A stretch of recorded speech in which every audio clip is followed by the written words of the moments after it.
म्हणजे हे खरं आश्चर्य आहे की त्यांनी त्यांच्या क्लिप्स आहेत, आदर्श नावाची सोसायटी निर्माण केली आणि शहीद परिवारांचा अपमान केला, त्यांची फसवणूक केली. त्या आदर्श घोटाळ्याचा निकाल लागलेला नाही.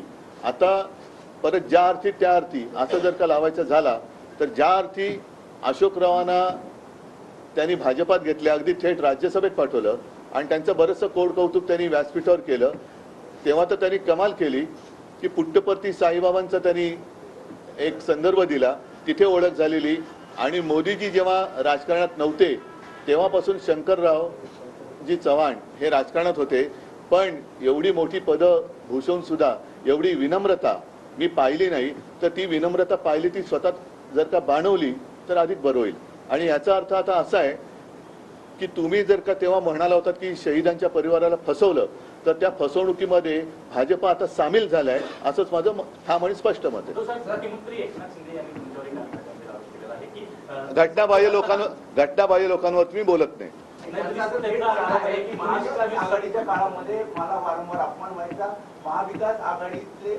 मी घटनाबाह्य लोकांवरती मी बोलत नाही.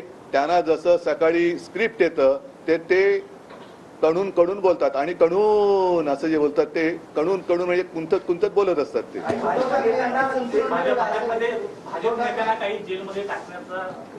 त्याच्यावरती संजय राऊत यांनी काल अत्यंत उत्तम उत्तर दिलेलं आहे आणि ते उत्तर मला वाटतं तुम्ही काल माध्यमांनी दाखवलं असेल, नसेल तर कृपा करून दाखवा. उद्धव ठाकरे यांचे संतुलन बिघडले असे मुख्यमंत्री म्हणाले. उद्धव ठाकरे यांचे संतुलन बिघडले असे मुख्यमंत्री म्हणाले. मी घटनाबाह्य लोकांवरती बोलत नाही आणि लोक त्यांना काय म्हणतायत हे जनतेत गेल्यावरती त्यांना कळते. महाआघाडीच्या किती जागा येतील? 48. आम्ही सगळ्या जागा लढवतोय आणि सगळ्या जागा जिंकण्याच्या ईर्षेने आणि जिद्दीने लढवतोय. आणि एकूण जो असंतोष लोकांमध्ये पाहिला आणि लोकांच्या मनामध्ये जी भीती, मी पुन्हा सांगतो, शिवसेनेच्या सातबाऱ्यावरती त्यांनी गद्दारांचं नाव लिहिलं, तसंच शेतकऱ्याच्या सातबाऱ्यावरती दुसरं कोणाचंही ते नाव लिहू शकतील, ही भीती आता शेतकऱ्याच्या मनामध्ये भरलेली आहे. एक तर शेतकऱ्याला तुम्ही काही दिलेलं नाही आहात,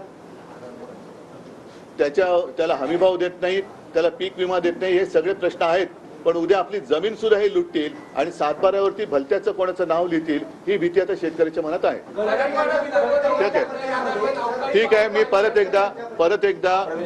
एकदा ज्या कामासाठी मूळ आलो होतो ते म्हणजे वसंतरावांसाठी, आणि मी तमाम नांदेडकरांना हात जोडून विनंती करतोय की यावेळेला जरा मी आपली माफी मागतो, कारण प्रचाराच्या सभेला मी येऊ शकलो नाही. मात्र जसं तरुणाच्या काळामध्ये मी फेसबुक लाईव्ह करत होतो, ज्याच्यावरनं माझ्यावरती टीका झाली, हरकत नाही, पण महाराष्ट्रातल्या जनतेने मला साथ दिली होती, तसंच आज चॅनलच्या माध्यमातून मी तमाम नांदेडच्या जनतेला सांगत आहे की आपल्यावरती येणारे हे हुकुमशाहीचं संकट आणि तुमच्याशी झालेली गद्दारी याचा सूड उगवण्यासाठी महाविकास आघाडीचे वसंतराव चव्हाण यांना समोरच्याचा डिपॉझिट जप्त करून नांदेडमध्ये झालेला चिखल तुम्ही धुवून टाकाल ही मला खात्री आहे. सगळ्यांना धन्यवाद. धन्यवाद. माझी आपल्या सर्वांना दोन प्रवेश आहेत.